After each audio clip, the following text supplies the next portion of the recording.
শুভ দুপুর বন্ধুরা। তো এই প্রথমবার আমি ছোট্ট ব্লগ ভিডিও বানালাম। তো ভিডিওটি আমার কেমন হয়েছে একটু কমেন্টে বলো। তো আজ আমি শেয়ার করব তোমাদের সাথে ডাঁটা দিয়ে, আলু দিয়ে, বেগুন দিয়ে, বড়ি দিয়ে। তো নিরামিষের মতনই একটু তরকারিটা হবে, তো খেতে খুব সুন্দর হয়। তো আমি বড়িটা আগেই ভেজে ফেলেছি, তো এখন আমি ডাঁটা ভাজছি।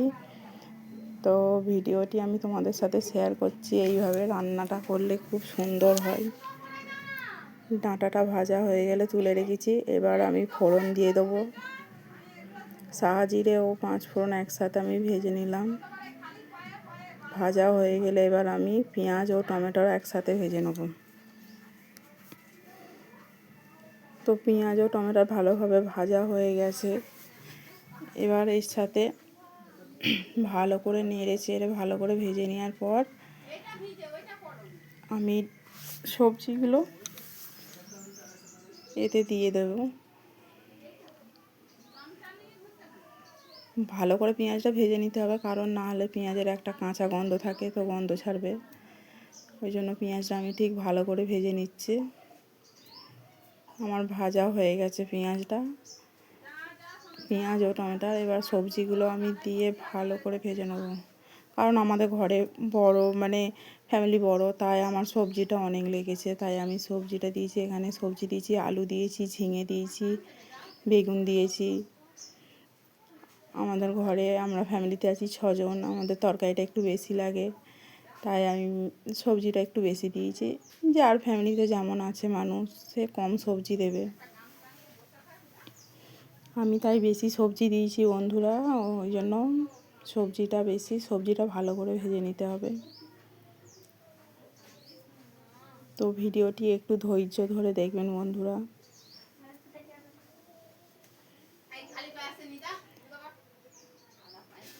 এখানে সবজিটা ভালোভাবে ভাজার জন্য আমি এখানে একটু নুন অ্যাড করছি, যাতে সবজির জলটা বেরিয়ে যায়। ভালোভাবে নেড়ে চেড়ে সবজিটাকে ভালো করে ভেজে নিতে হবে, নাহলে একটু সবজির একটা কাঁচা গন্ধ থাকে, ওটা তো ছাড়বে। ওই জন্য নেড়ে চেড়ে ভালো করে ভেজে নিলাম। কিছুক্ষণ সময় লাগবে, ভালো করে ভাজতে হবে।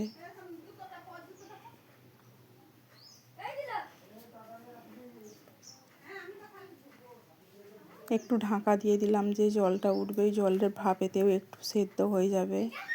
এবার খুলে নিয়ে আর একটু নেড়ে চেড়ে দেবো।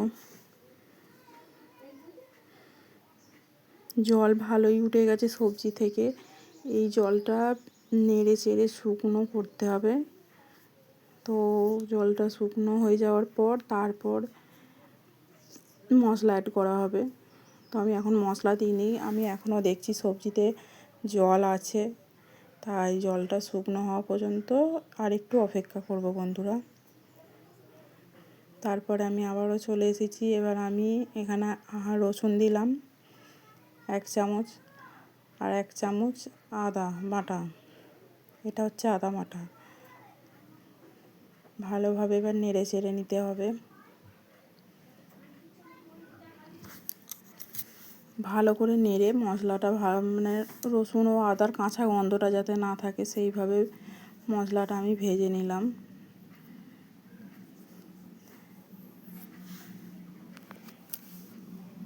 নেড়ে চেড়ে ভালো করে ভেজে নিয়ে তারপর এতে আমি আর একটু অ্যাড করব, এখনও মশলা বাকি আছে।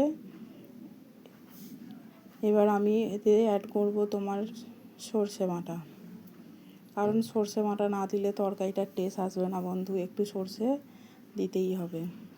1 চামচ মতন সর্ষে বাটাও আমি দিয়ে দিলাম।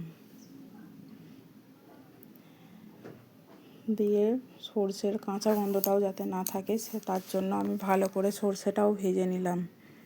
এরপর আমি এতে অ্যাড করব লঙ্কা গুঁড়ো আর হলুদ গুঁড়ো।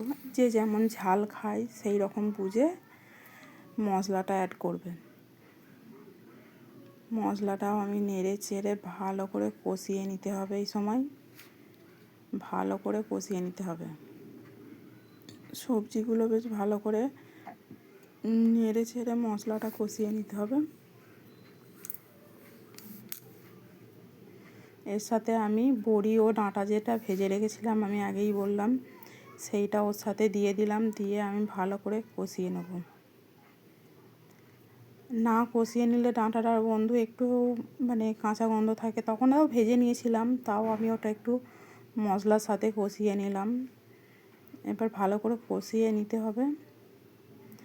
কষিয়ে নিয়ে তারপর আমি এতে জল অ্যাড করব, কারণ আলু ডাঁটা সবজি সব সেদ্ধ হবে, তার জন্য আমাকে এতে জল দিতে হবে। কষানো আমার কমপ্লিট।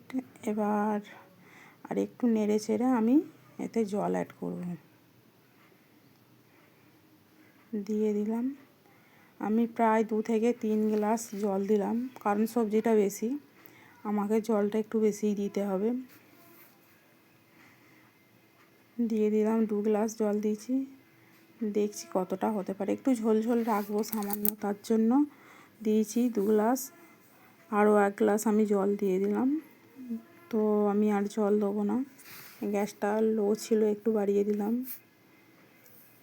এইভাবে নেড়ে চেড়ে আমি তরকারিটা হতে দেবো প্রায়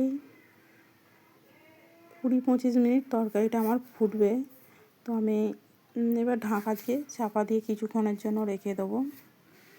আবার কিছুক্ষণ পর আমি আবার ফিরে এলাম, ঢাকা খুলে দেখলাম যে তরকারি প্রায় হব হয়েই এসেছে। আর নেড়ে চেড়ে নিলাম, বেশিক্ষণ আর হতে সময় বাকি নেই, তরকারি প্রায় আমার শেষের পথে হয়েই এসেছে।